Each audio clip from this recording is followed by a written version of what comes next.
Livro do Gênesis, capítulo 31.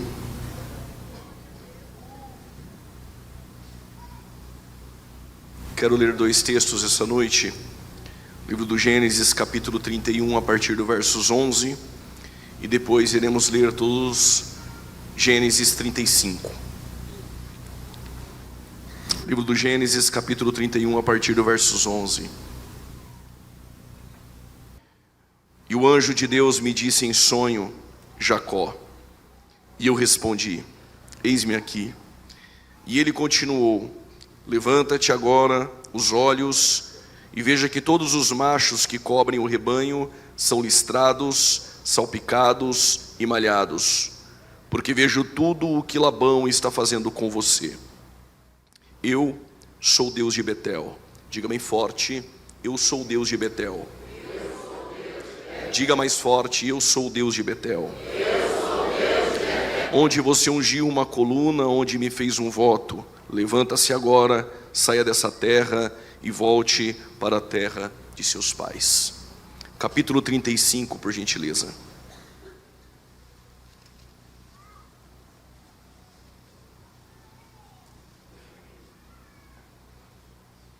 A partir do versos 1. Deus disse a Jacó: levanta-te, sobe a Betel, e habita ali, e faze ali um altar ao Deus que te apareceu, quando fugiste da face do teu irmão Esaú. Então Jacó disse à sua família e a todos que estavam com ele: joguem fora os deuses estranhos que há no meio de vocês, purifiquem-se, troquem de roupa, e vamos se preparar para ir a Betel. Antes de tomar o seu assento, se nós fôssemos colocar um tema essa noite, não faço por costume, mas o tema é esse: eu sou o Deus de Betel, eu sou o teu Deus. Vou repetir: eu sou o Deus de Betel, eu sou o teu Deus. Pode tomar o seu respectivo assento.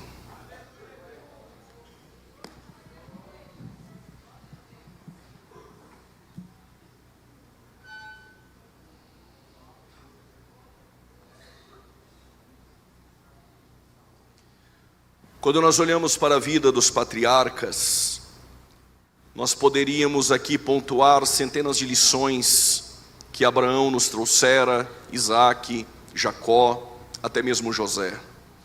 Percebemos na galeria da fé, em Hebreus, capítulo de número 11, que uma primeira lição que eles poderiam nos trazer era sobre a fé. E a Bíblia diz que a fé é o firme fundamento das coisas que não se veem, mas que se esperam. Então pontuar a fé essa noite seria razoável nessa reunião. Mas eu gostaria de destacar dois desafios que os patriarcas tiveram que enfrentar e que todos nós também temos que enfrentar. Se a fé é o firme fundamento das coisas que não se veem, mas se esperam, o primeiro desafio que os patriarcas tiveram que enfrentar foi aprender a lidar com o tempo. E só pode existir uma fé autêntica dentro de nós se nós aprendermos a lidar com o tempo. O Abraão esperou 25 anos para alcançar a promessa, teve que lidar com o tempo. O Jacó teve que esperar 14 anos para que pudesse ter a sua esposa, teve que lidar com o tempo.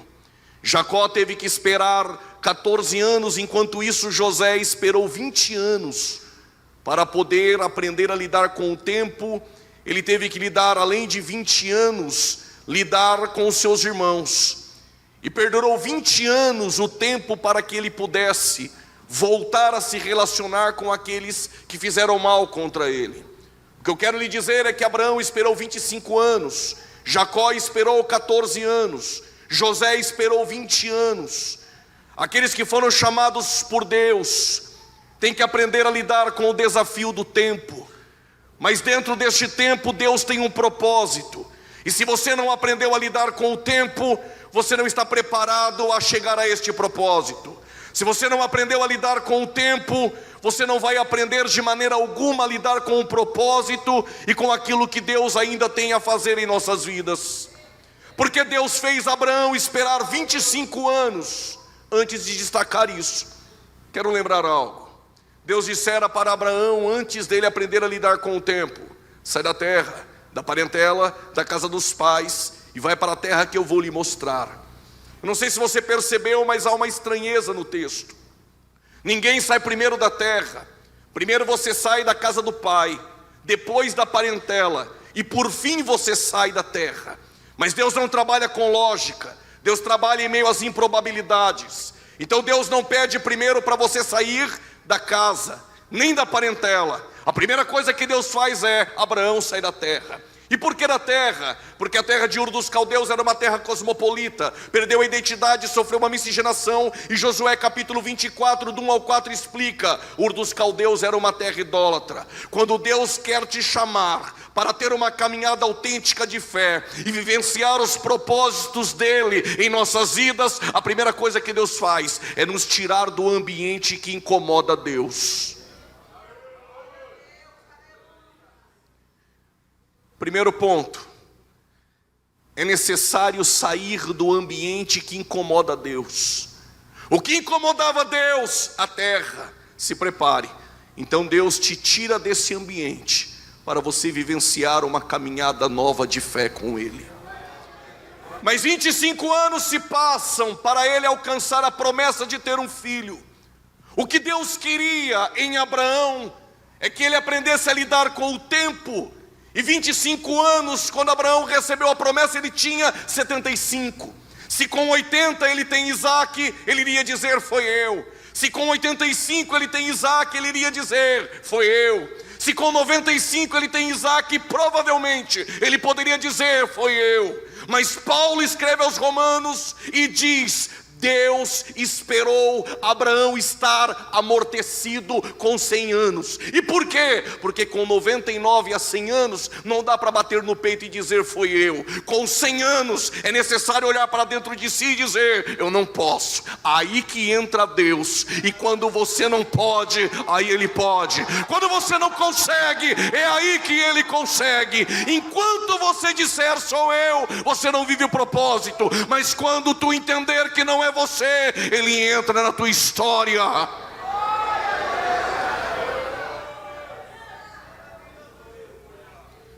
O que Deus está nos dizendo? Estou esperando esgotar as possibilidades humanas para entrar na tua história, para que você saiba que a glória continua sendo dele. Se Deus está ensinando a Abraão que ele espera esgotar as possibilidades humanas, porque Jacó espera 14 anos. Deus não está querendo que esgote as possibilidades humanas de Jacó. 14 anos é porque Deus quer lidar com o caráter de Jacó. 14 anos Deus está lapidando o caráter de Jacó. Esse tempo que você está esperando pode ser Deus esperando esgotar as possibilidades humanas, mas também pode ser que Deus está lapidando o teu caráter para poder entregar em nossas mãos aquilo que Ele tem para realizar em nossas vidas. Deus está tratando o caráter de pessoas aqui essa noite, nesse período de tempo. E quando Deus lapidar e estiver pronto, se prepare. É aí que eu te chamo para vivenciar grandes coisas.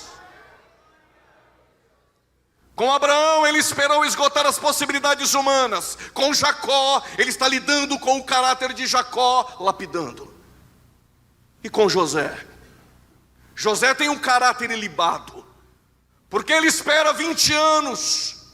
A ação do tempo nada tem a ver com José, mas é Deus tratando com os seus irmãos que estavam à sua volta. Deus pode estar usando este tempo para tratar pessoas da sua casa. Deus pode estar usando este tempo para tratar pessoas nesse púlpito. Deus pode estar usando este tempo para tratar pessoas em sua volta. Mas fique em paz essa noite. Se você aprendeu a estar dentro da direção e do propósito de Deus, esse tempo não é para te matar. É dentro deste tempo que Deus estará te preparando para grandes coisas. Primeiro ponto que nós aprendemos na vida dos patriarcas, e que todos nós que temos um ministério, uma chamada, precisamos lidar com o tempo.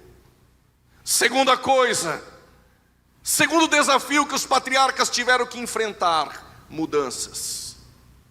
Ninguém está pronto para mudar. Mudar incomoda.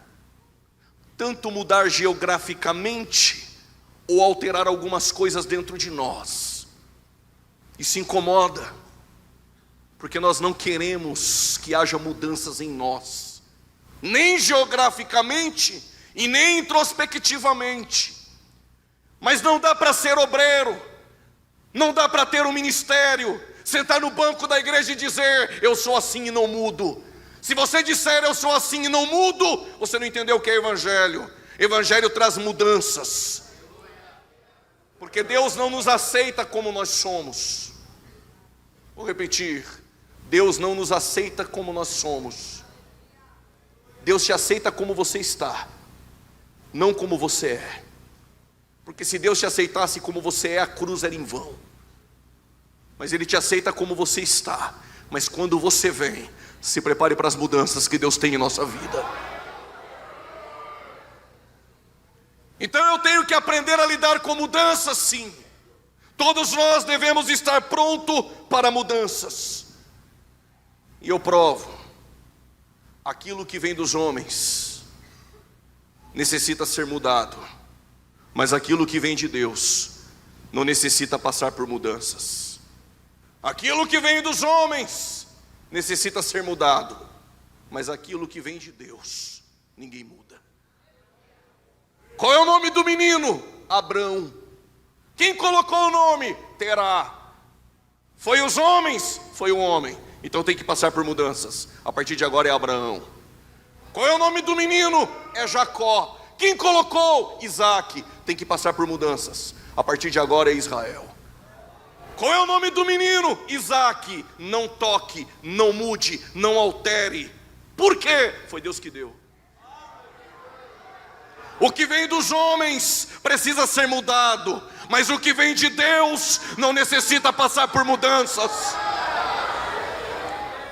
A Assembleia de Deus está há 111 anos, dependendo da palavra e do Espírito Santo.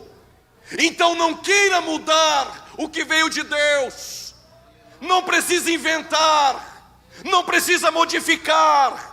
Homens não precisam mudar o que vem de Deus, porque o que vem de Deus continua sendo eterno para as nossas vidas.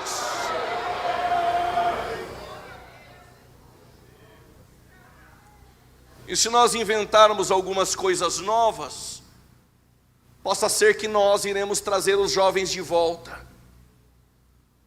A motivação do seu entretenimento pode ser até boa, mas Deus não trabalha com motivações, Deus trabalha com princípios. Vou repetir: Deus não trabalha com boas motivações, Deus trabalha com princípios. Não há nada que você invente para trazer jovens de volta terá êxito, porque se essa palavra não os trouxer, nada mais poderá trazer. 2 desafios nós aprendemos já essa noite: aprender a lidar com o tempo e aprender a lidar com mudanças. E com base nisso, eu tenho algo a lhes dizer. Essa geração, ela gera muito, mas se você gera muito, pode ser que você gera sem propósitos.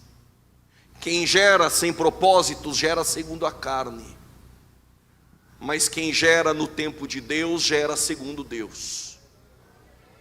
Tem muita gente fazendo porque não aprendeu a lidar com o tempo. Quer fazer muito, mas sem propósitos. E o que é gerado segundo propósitos para Deus não serve, porque não é gerado segundo Deus. Penina gera muito, gera 10. Deus não pediu nenhum. Por quê? Gerou sem propósitos. O que é gerado sem propósitos é gerado segundo a carne. O que é gerado segundo a carne não é gerado segundo Deus. Então Penina, ela gera toda hora, gera 10. E Ana, no culto em Siló, espera para gerar no tempo de Deus. Aqui ninguém está competindo para ver quem faz ou gera muito.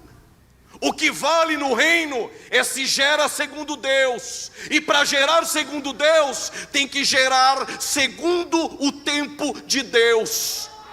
Penina gera 10, Deus não pediu nenhum. Mas Ana gera no culto em Siló, com os lábios trepidando, no tempo de Deus. E Deus pede, me dá Samuel. Por que Deus não pede o Ismael? Porque Ismael é gerado sem propósitos. Abraão, imediatista, gera segundo a carne. O que é gerado segundo a carne não é gerado segundo Deus. Me dá Ismael? Claro que não. Ismael para Deus não serve. Deus só pede aquilo que Ele dá. Então me dá o seu coração? Claro que não. Me dá o seu tesouro, porque aonde está o seu tesouro está o seu coração. Então me dá o Isaac.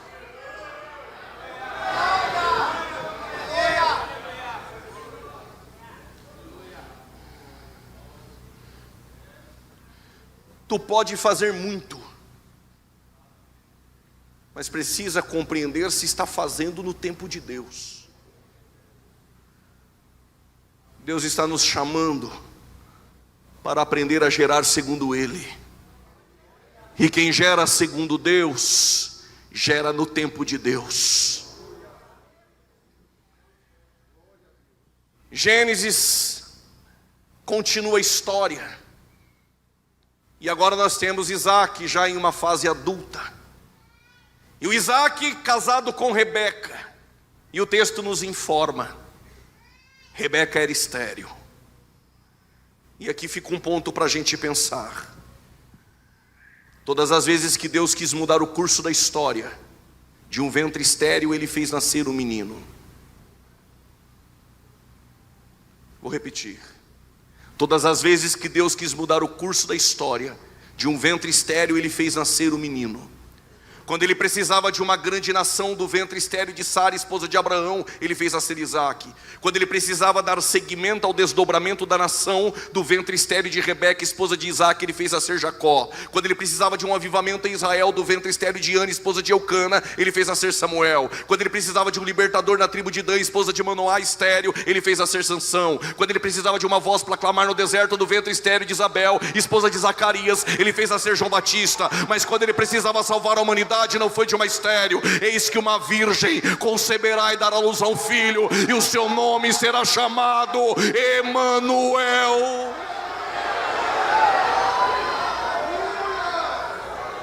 Tu não foi gerado segundo a lógica, tu foi gerado segundo as improbabilidades. 1 milhão de espermatozoides saíram até o óvulo de nossa mãe. 999 mil morreram no meio do caminho. Não se acha esperto porque chegou primeiro, porque os primeiros morreram combatendo as enzimas do óvulo. No meio de 1 milhão você passou. Está aqui com a mão para cima dando glória, pensando que tu é um acaso. A tua chamada não é lógica, é em meio às improbabilidades. Rebeca era estéril, mas diz o texto que o Isaac orava. E o mesmo texto que diz que Isaac orava, é o mesmo texto que diz que Deus ouviu Isaac. Eu ouvi um aleluia. Enquanto em redes sociais, teólogos formados por redes digitais estão questionando se a nossa oração muda Deus, ou se nossa oração faz Deus voltar atrás. Te apresento um Deus essa reunião essa noite, que enquanto tu está preocupado se tua oração muda Ele ou se faz Ele voltar atrás, o Deus que eu te apresento é que antes de criar o universo, até a oração que você ainda não fez, Ele já ouviu.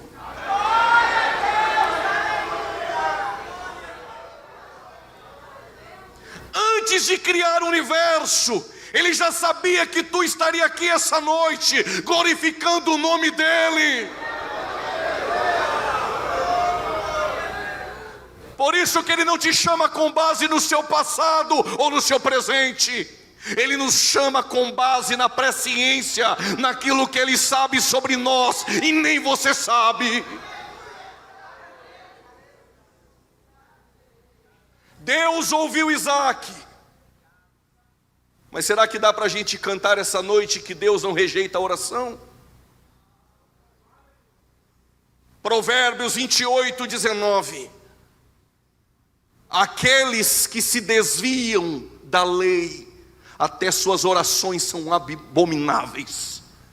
Isaías capítulo de número 1, versos 15. As suas orações eu não ouço, porque as mãos deste povo estão marcadas e manchadas por sangue. Quando nós lemos o texto de Jeremias capítulo 7, versos 16, não adianta orar, Jeremias, por este povo, e nem se lamentar, porque eu não ouvirei.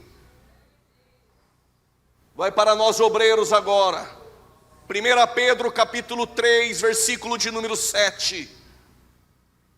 Aos maridos, vou parafrasear, que não tratam bem as esposas em casa, que no culto dá glória a Deus, mas em casa xinga a esposa, que no culto dá glória a Deus, mas em casa fala palavrão.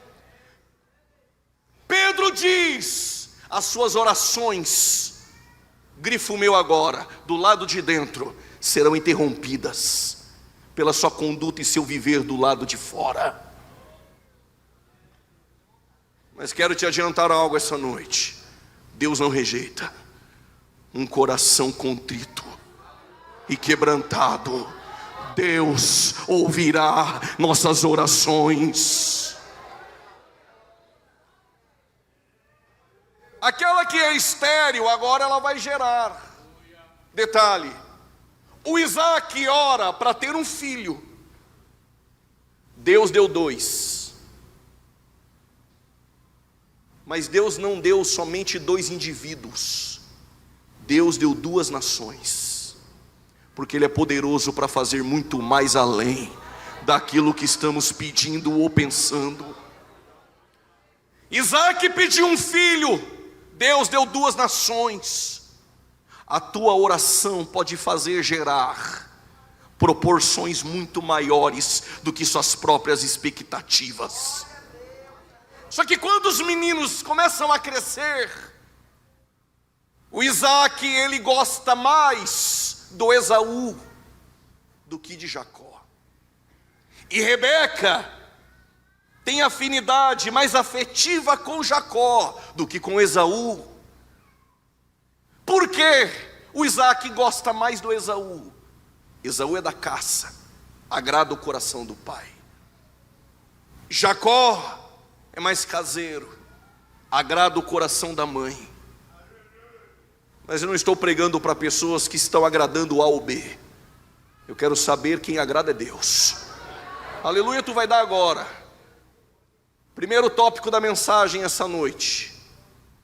As preferências dos homens nem sempre são as escolhas de Deus.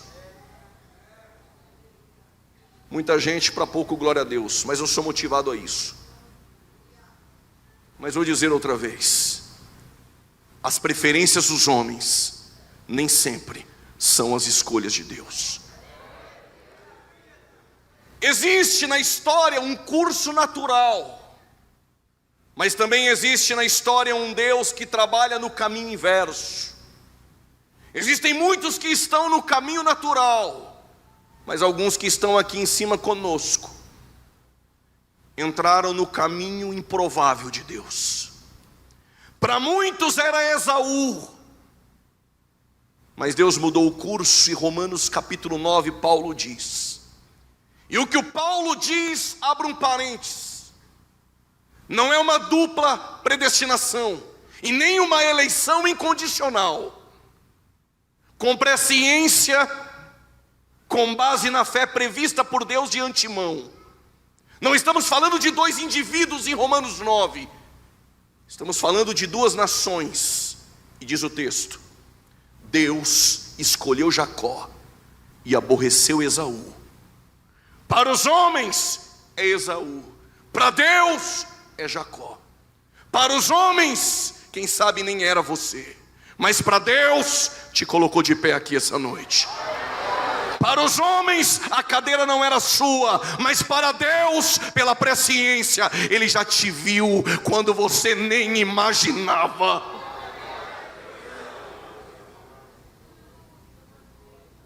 Está melhorando.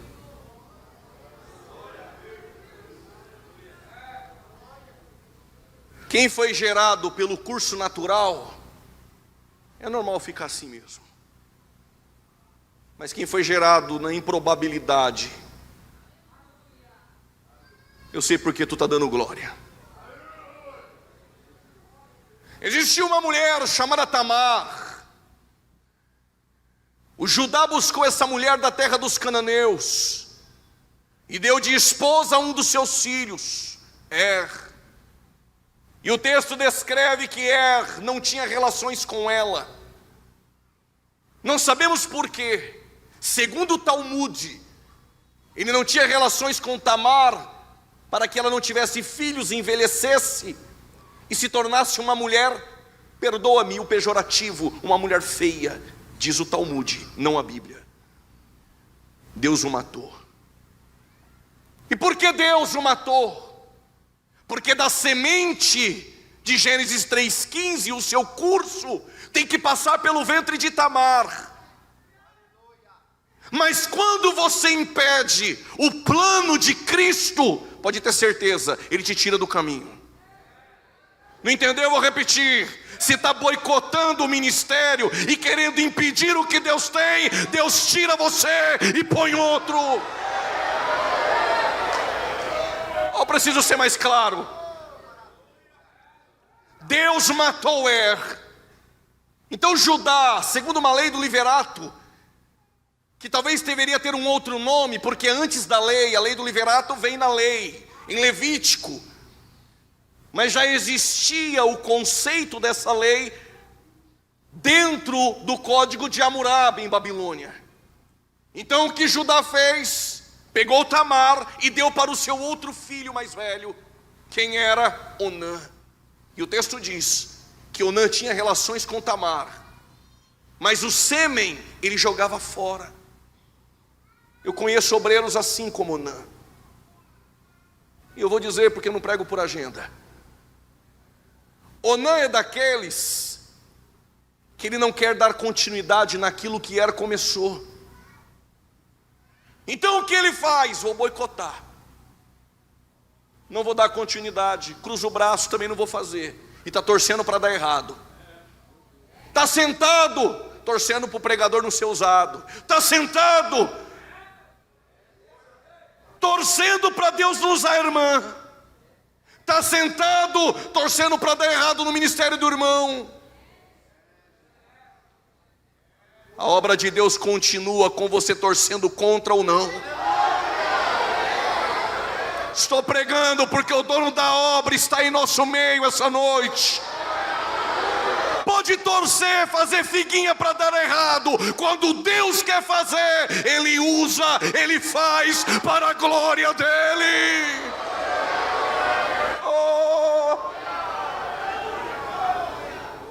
Laman chorebeque mandará, Laman chorebeque mandar, Abassubique manchou.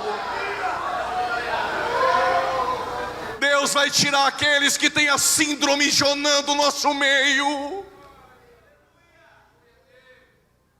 Deus o matou.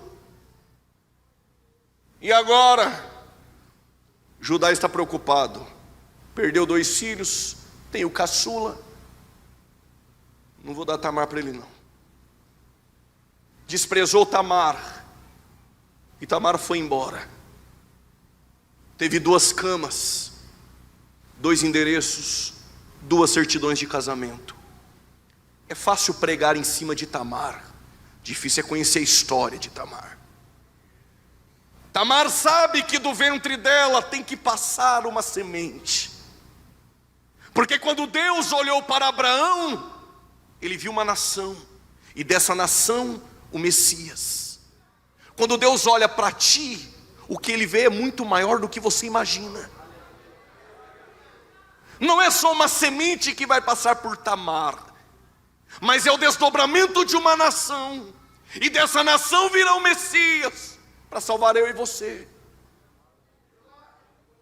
Então é fácil pregar em cima e contra Tamar, difícil é se atrelar com o propósito de Deus.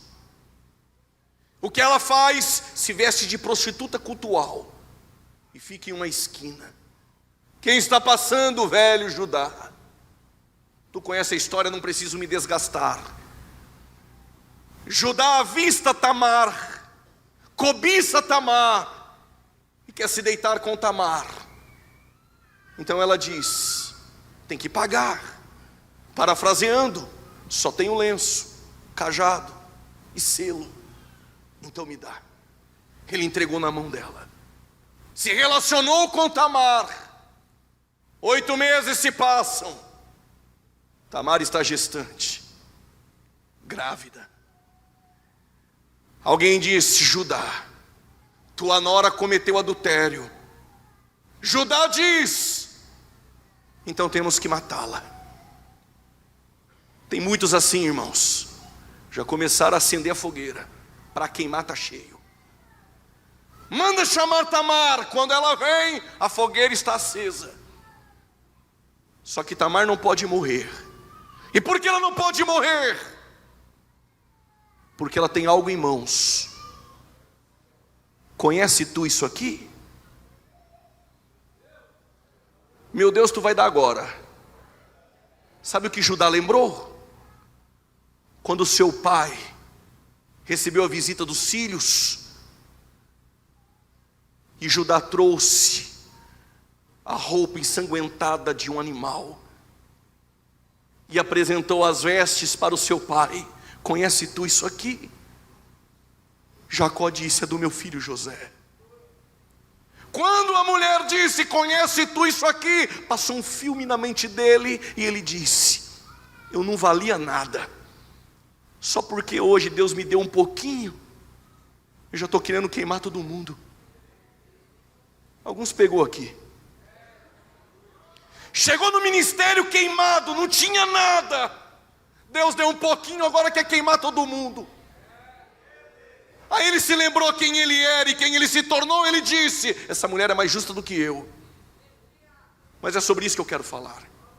Agora ela está gestante, vai dar à luz. Do lado de fora, as parteiras. Do lado de dentro, tem 2 meninos, Zerá e Pérez. Não tinha ultrassom, mas tem algumas irmãs do ciclo de oração que quando vê a barriga da irmã gestante já sabe se é homem, mulher, se é pontuda ou mais redonda, eu não entendo. Naquele tempo as parteiras tinham o mesmo discernimento natural. Disseram: aí tem 2. E elas têm nas mãos uma fita.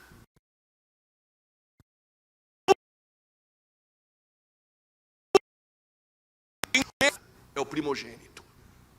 Quando Tamar dá à luz, ao invés de sair o menino por completo, e a primeira parte do membro, a cabeça, saiu uma mão. E a parteira colocou a fita, e a mão voltou. Ninguém nasce primeiro com a mão, primeiro nasce a cabeça. Por quê? Posso pensar, alguém pode me corrigir depois.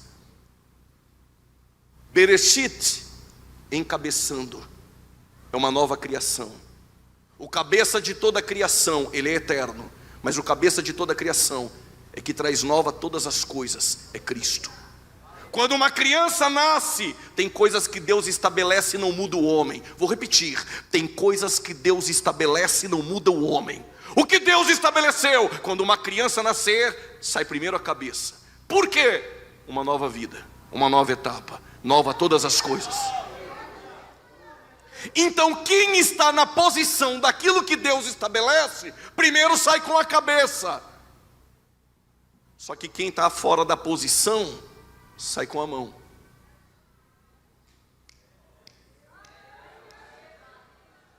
Só que quem está do lado de fora, só valoriza quem avança. mas não valoriza quem está do lado de dentro aguardando na posição. Não vim para fazer barulho, eu vim para fazer você pensar. Vou repetir. Quando Deus estabelece, é melhor ficar na posição. Tem muita gente avançando fora dela.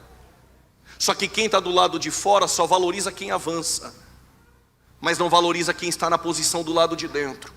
Canta bem, põe a fita. Prega bem, põe a fita. Tem muitos seguidores, traz para pregar. Não vale nada, mas traz para cantar. Tem fita, mas está fora da posição. Estou pregando para aqueles que estão do lado de dentro, aguardando no tempo de Deus na posição.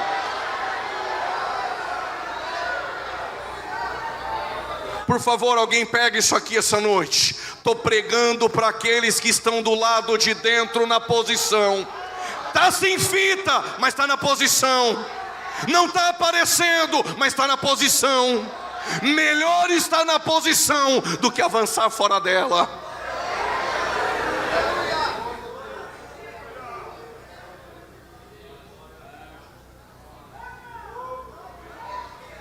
Deus está falando com alguém aqui que está do lado de dentro, questionando Deus faz tempo. Senhor, estou do lado de dentro na posição, mas só vejo aqueles imediatistas com fita. Fica tranquilo. O que Deus vai fazer? Calma. Quem avança fora da posição, mas tem a fita, uma hora tem que voltar. E Deus vai fazer o quê? Não precisa cutucar ninguém, nem falar para 2 ou 3. Eu não vou nem pregar o que Deus vai fazer, só vou fazer o gesto. Deus está fazendo isso aqui, é profético.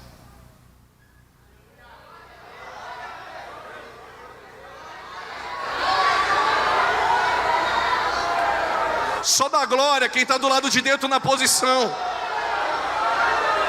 Quem está com a fita e avançou fora dela, está me olhando meio estranho assim, não levanta a mão, não dá glória, está quietinho. Eu sei que tu está apavorado essa noite. Estou pregando para aqueles que estão do lado de dentro, na posição que Deus colocou.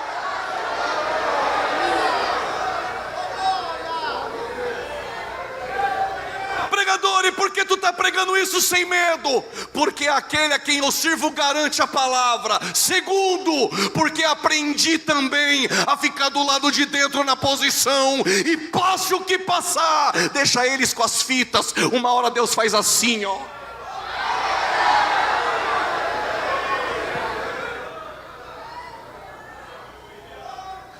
Não precisei bajular ninguém para chegar onde estou. Não precisei puxar tapete de ninguém para chegar onde estou. Tem segredo? Tem.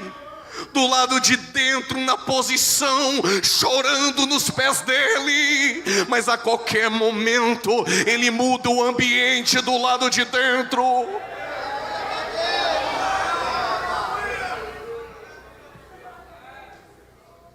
Parece que estão ficando mais animados.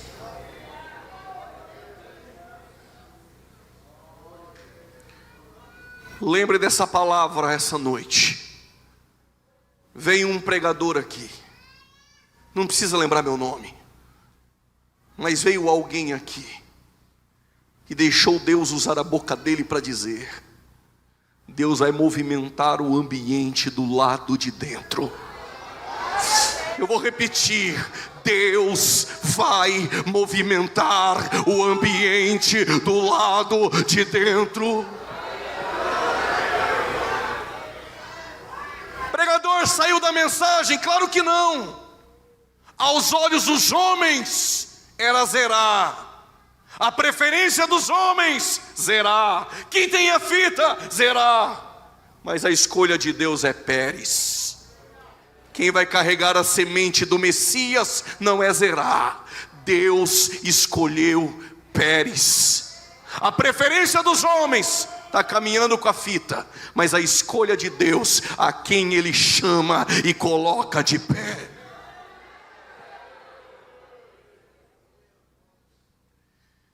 Depois que Isaac cresceu, seus filhos cresceram, agora é hora de se mudar. Veio a fome na terra que ele estava. E como veio a fome na terra que ele estava, o seu pai um dia, em meio à fome, foi para o Egito. Fora da direção, em suas bagagens, trouxe um presente do Egito chamado Agar. O que contamina o homem não é o que entra, mas é o lugar onde você anda. O que contamina o homem não é o que entra, mas é o lugar onde você anda. Os discípulos comendo sem lavar as mãos. Os fariseus sempre estão para censurar. Isso não pode, Jesus disse. O que contamina não é o que entra, é o que sai. Porque o que entra, desce pela boca, vai pelo esôfago, desce para o estômago. Só que como contamina, em um dia desses vai para a fossa. Mas aonde nós andamos, para no coração. E a boca fala que o coração está cheio. Tem mais uma, só por causa do glória a Deus. E do coração procede as saídas da vida. Então Isaac não fez como seu pai, aprendeu a caminhar debaixo da rota, da direção de Deus. E Deus disse, não desça para o Egito e vai para Gerar. Terra dos filisteus. Isaac chega em Gerar. Só que o texto descreve que quando Isaac chega em Gerar, ele começa a semear. Isaac está semeando em um lugar onde os habitantes de Gerar nunca semearam. O que eu tenho a ver com isso tudo? Já reparou que tem gente que nunca semeia? Não quer fazer. Critica quem faz. Só que quando você semeia, incomoda. Até o momento ninguém de Gerar se preocupou com poços. Foi só Isaac começar a cavar e semear, despertou neles a inveja, diz o texto. Qual é o problema? É porque aonde você cava e semeia, brota. Ou fruto ou água. Por quê? Porque eu sou o Deus de teus pais. Tem gente que nunca semeou, nunca plantou, nunca regou, nunca deu glória a Deus quando Deus dá crescimento.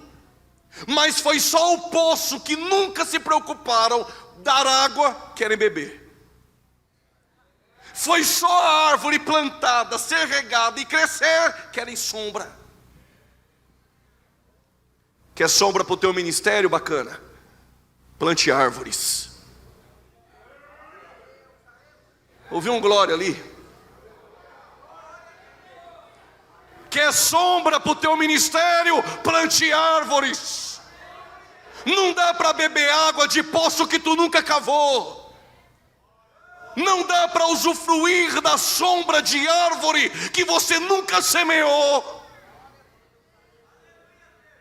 Mas Deus chamou alguns aqui para plantar. E outros para regar.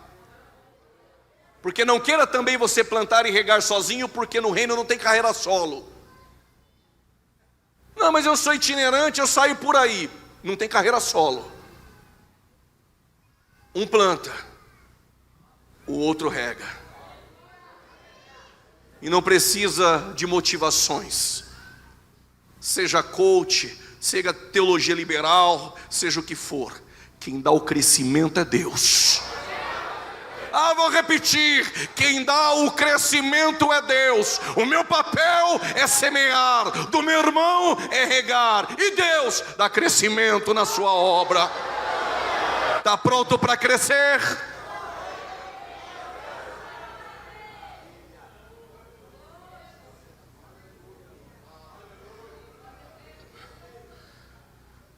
Eu vou dizer algo e sirva para a sua vida.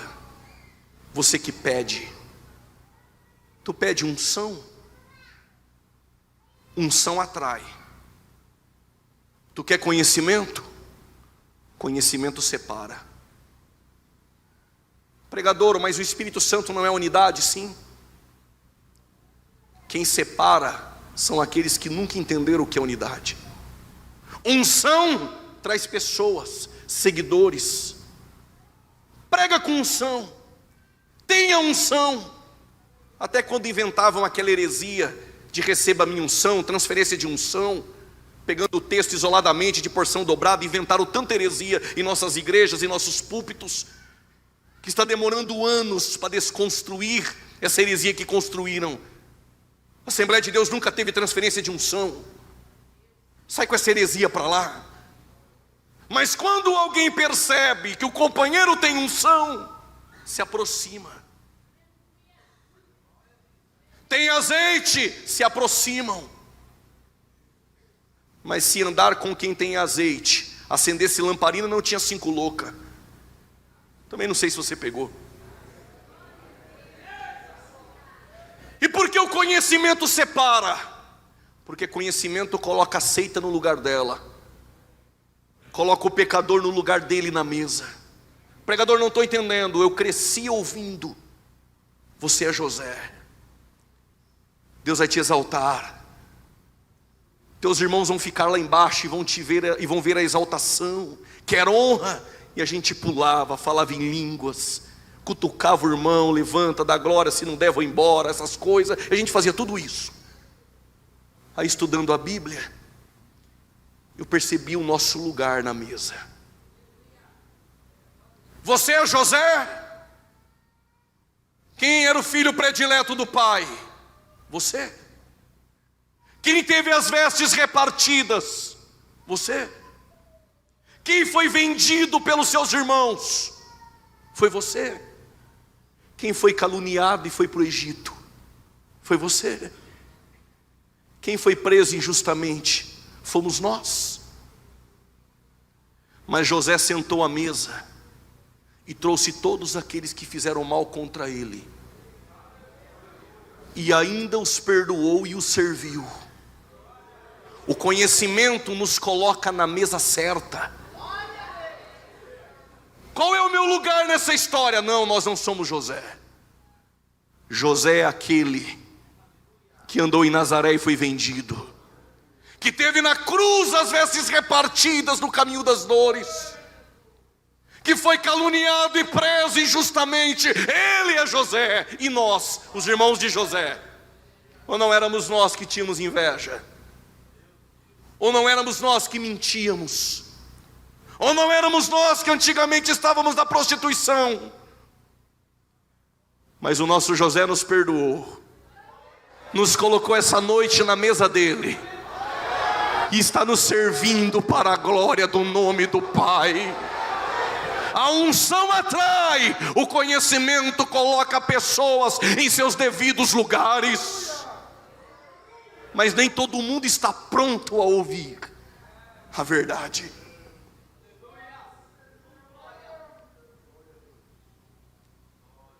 Em cima disso eu tenho algo a dizer. Enquanto o Isaac semeava, ele crescia. Só há crescimento se houver alguém semeando. Só há crescimento se cavar com profundidade. Ministérios superficiais vão permanecer superficiais, mas aqueles que aprenderam a semear em terra estranha e ter profundidade no seu relacionamento com Ele, se prepare para o tempo de crescimento de Deus para nossas vidas. Foi me dado o tempo até 8h40, vocês aguentam? Diga amém.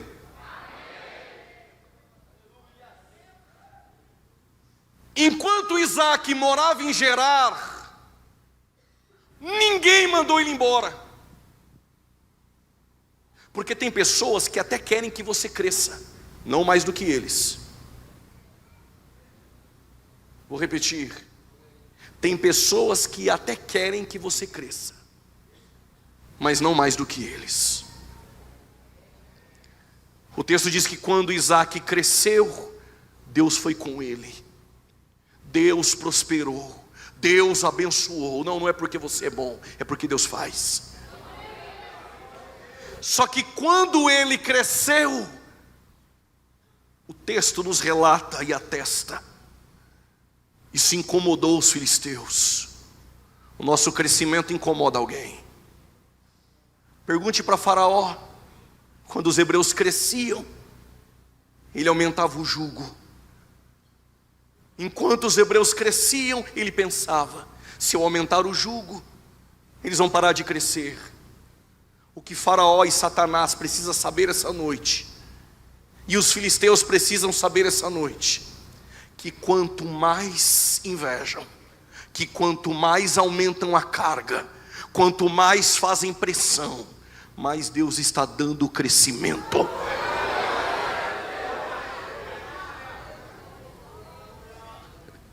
Eu lembro que quando eu comecei a pregar minhas primeiras mensagens, tremia.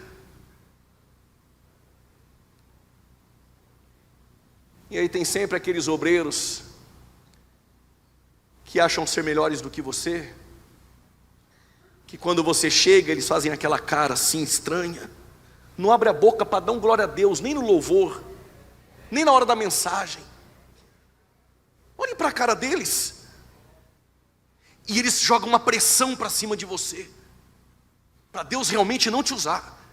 Quando tu está pregando, tu olha para eles, tu fica mais apavorado ainda, porque você é menino. Sabe o que Deus faz? Quando Deus começa a te dar crescimento e te usar e ninguém vai impedir, quando você olha para eles, eles estão colocando aquela pressão. Quanto mais pressão, mais Deus te enche. Quanto mais pressão, mais Deus te usa. Quanto mais pressão, mais Deus dá crescimento para a tua vida. Pode ver que depois dessa fala vão começar a dar glória a Deus, mesmo disfarçando.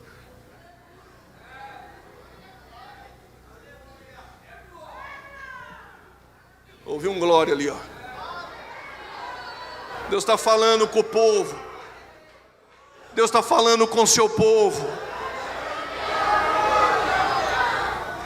Na mesa de Jesus só tem lugar para graça.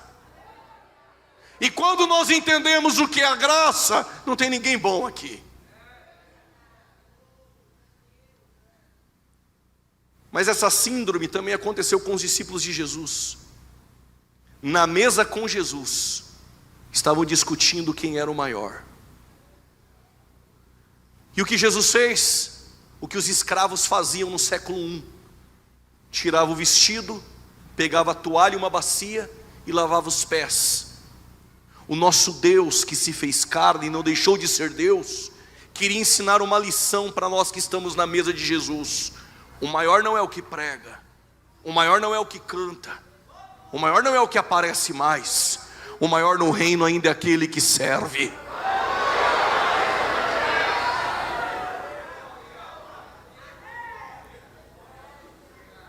Aqueles que não podem caminhar contigo, ou eles se afastam ou afastam você. Então os filisteus disseram: Isaac, nós não te queremos mais.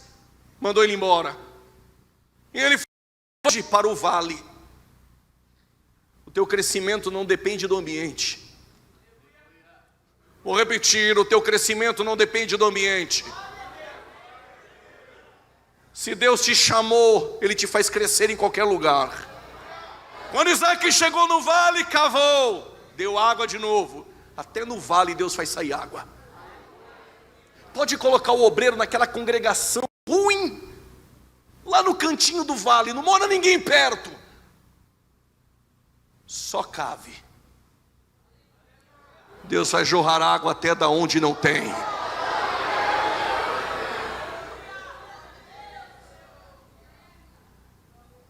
Eu vi um papai, é isso mesmo. Só cava. Quem faz sair água é Deus. Então ele cavou, e quando ele cavou, houve contenda. Aí Isaac falou: o nome do poço é Ezeque. No hebraico, Eseque. Foi para outro lugar cavar, porque ele sabe que não é o ambiente. Qualquer lugar que cava, Deus vai fazer sair água. Cavou novamente e saiu água. Já não tem mais contenda, agora é sitna, tem inveja. Cavou em outro lugar, Deus deu crescimento. Ele falou: aqui é Reobote, o poço da expansão. Está pronto para Deus fazer o teu ministério se expandir?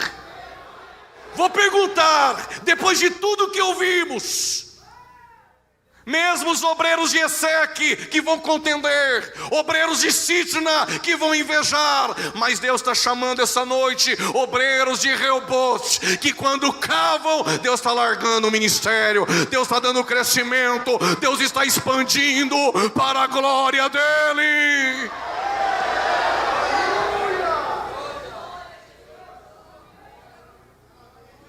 Não, mas não esqueça de ser grato, porque depois de tudo isso, Deus falou com Isaac: Isaac, eu sou o Deus de teu pai,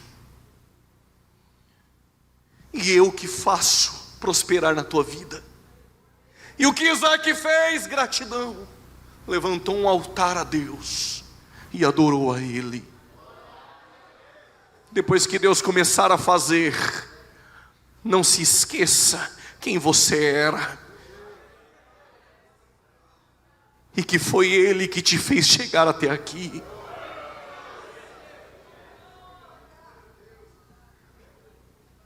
Isaac chama seu filho Jacó e diz: Jacó, tu enganou teu irmão.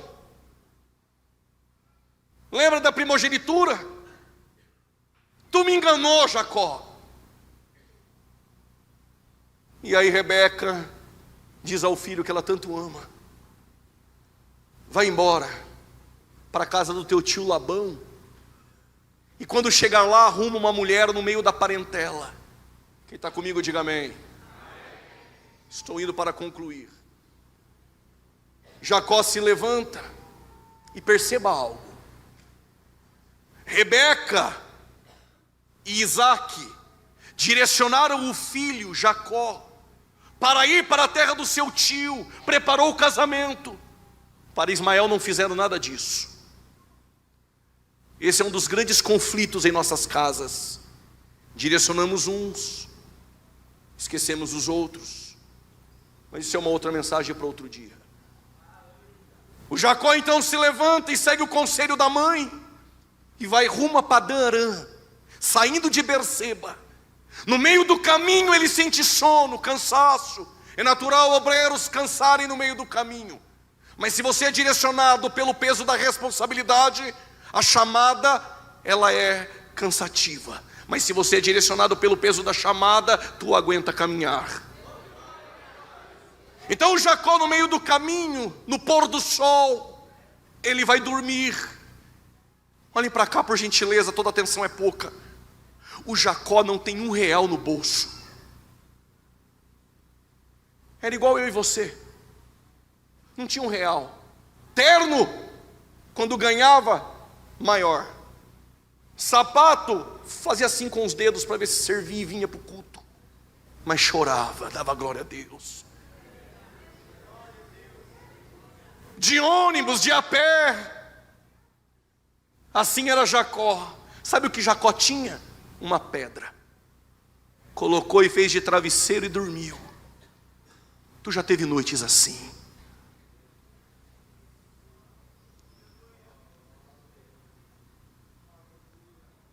Não esqueci da mensagem não, estou dando tempo para você lembrar. Porque é fácil esquecer.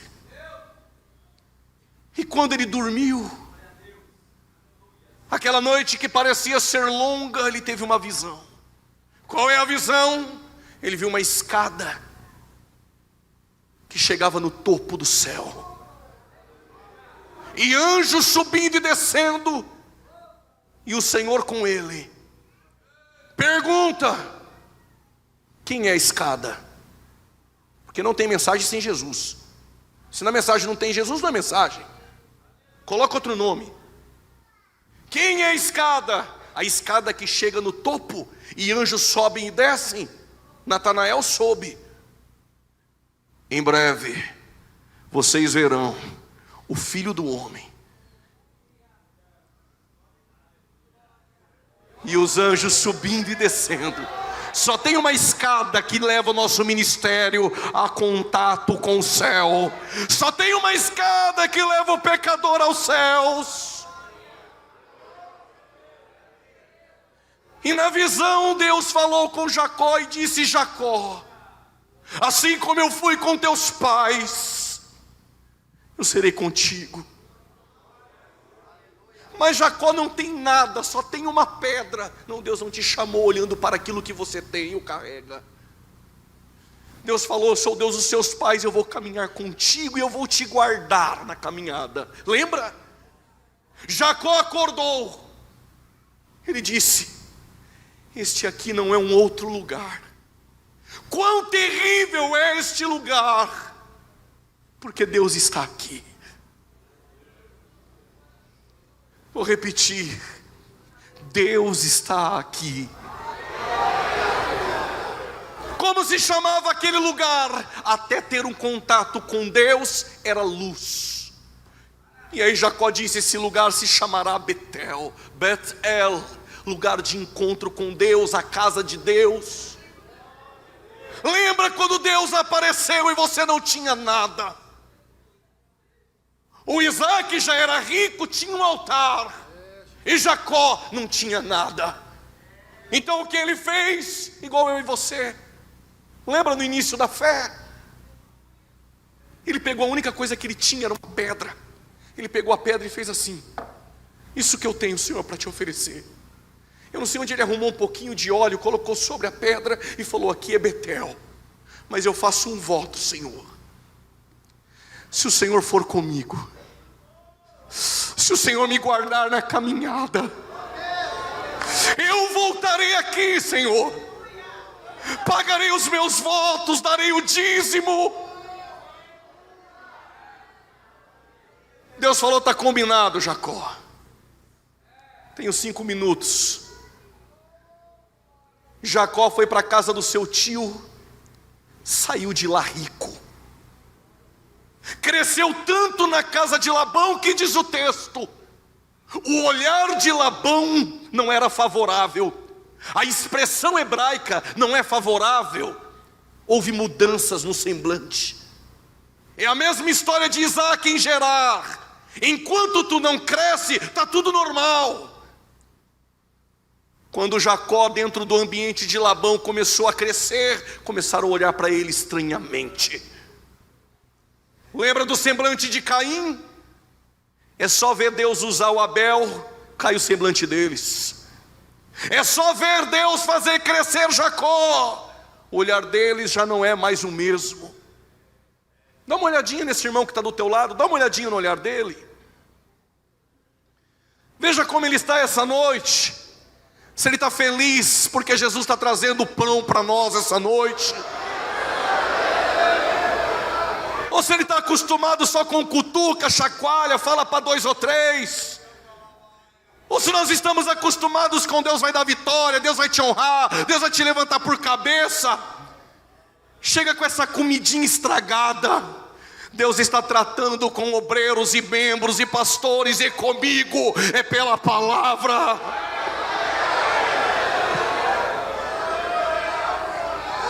No movimento nós não crescemos, nos tornamos meninos, mas pela palavra a maturidade e fortificação.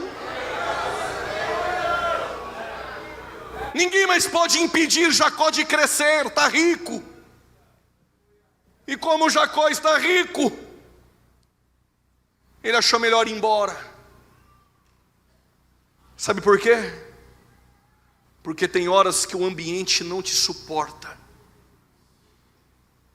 Eu lembro quando os hebreus cresciam no Egito.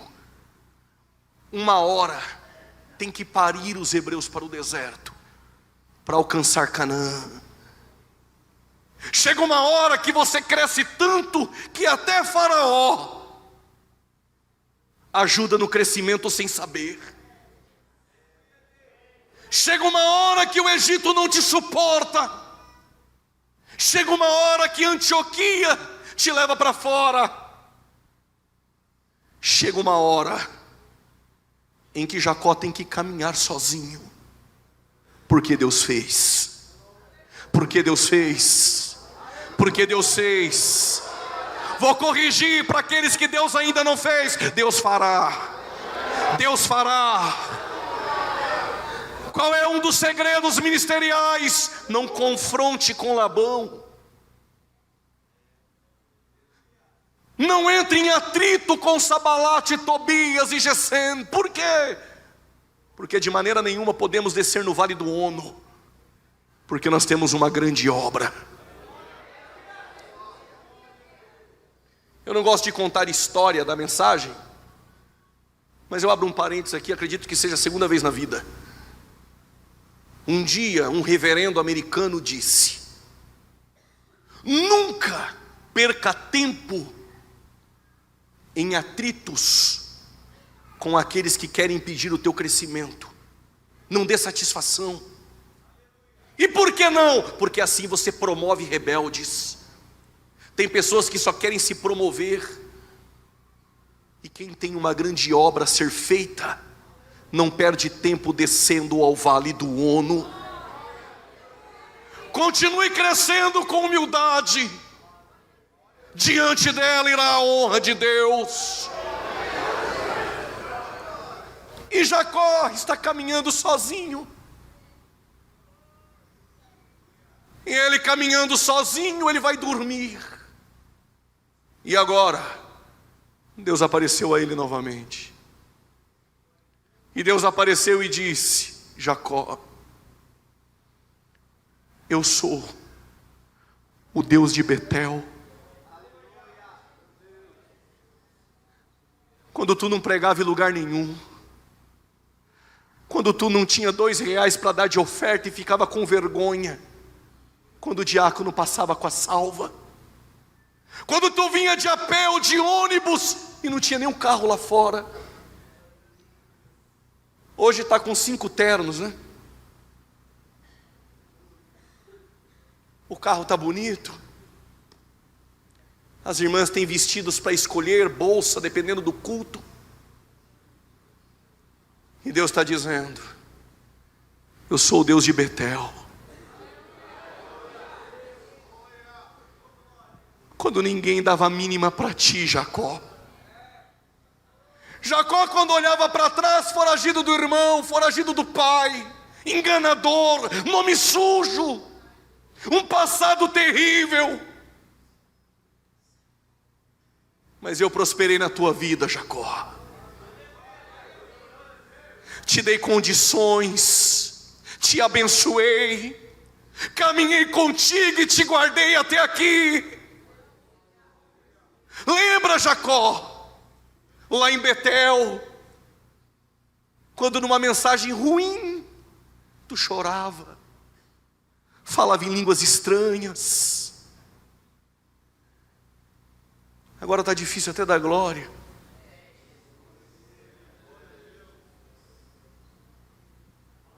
Manda mensagem no WhatsApp 4, 5 vezes na hora da mensagem. Não sente mais nem aqueles arrepios na hora do louvor. Sabe o que Deus está dizendo para nós? Eu fiz a minha parte, Jacó.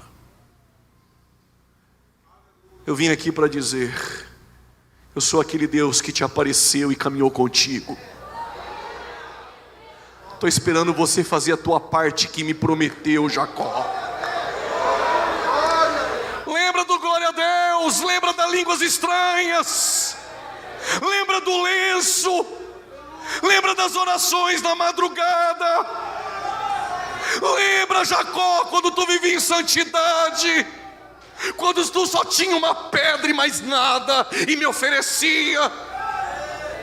Agora não me oferece mais nada, Jacó. Mas eu fiz a minha parte e estou chamando os obreiros, as irmãs, os irmãos, os pastores essa noite. Cadê a tua parte, Jacó? Os céus me trouxe nessa reunião para dizer: eu sou Deus de Betel, eu não mudei, eu sou o teu Deus, eu sou o mesmo Deus de teus pais. Ai, amandará, bacamandará, e choraba soreme que manda, O Deus de Betel está em nosso meio essa noite.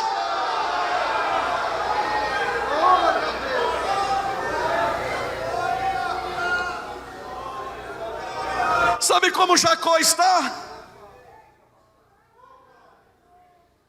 Vê o irmãozinho pregar 1 hora, só Deus sabe. Ficou lendo o mês todo. Falou 2 palavras errado. Já está lá criticando. Críticos de redes sociais. Se tornaram soberbos. Pregou aqui e ali, aprendeu a falar 2 palavras hebraicas, a terceira fala todo errado. E aí quando o irmãozinho está pregando, fica olhando de cima e embaixo, medindo. Quando a irmã canta, nem dá glória a Deus, não falo com ela. Está preocupada com o carro lá fora, com o vestido. Não estou dizendo que é pecado, não me entenda mal. Um dedo de maquiagem, segura o choro, porque se chorar vai borrar.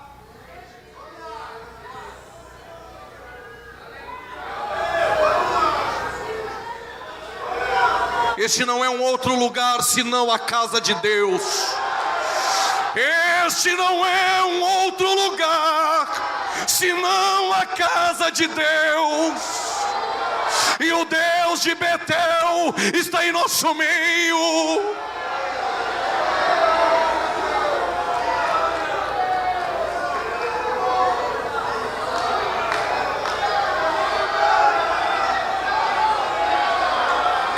Eu sou o teu Deus. Eu não mudei, eu sou o teu Deus. Te prometi caminhar contigo, te guardar na caminhada. Eu fiz a minha parte. Cadê a tua parte, Jacó?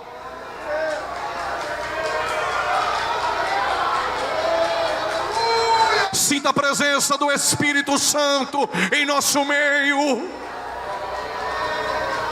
Bem-vindos à casa de Deus. E o que Deus quer de nós essa noite? O que Deus falou para Jacó: eu sou o Deus de Betel, Jacó. Aquele Deus que te apareceu quando tu só tinha uma pedra de travesseiro.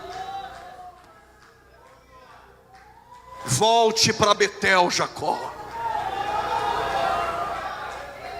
E Jacó demorou um pouco, irmão, para voltar. Aí Gênesis 35, Deus fala com ele de novo: estou te esperando em Betel, Jacó. Olha o que Jacó fez. Hoje é um divisor de águas e é o que precisa ser feito. Ele chegou para a esposa e falou: abre a bolsa aí. Tu não vai acreditar no que eu vou te dizer. Estava tão confortável, porque na época que só tinha uma pedra para dormir, meu irmão, tudo era pecado. Santo, santo, santo é o Senhor. Agora as coisas estão tão bem, que lá no meio da bolsa tinha até uns deuses estranhos. O pregador veio hoje para chacoalhar a tua bolsa,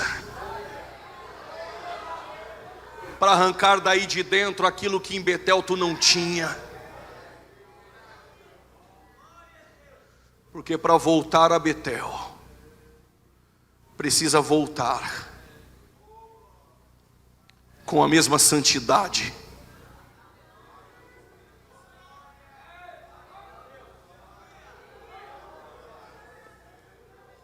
Aqui eu encerro. Eu sou o Deus de Betel. Eu sou o teu Deus.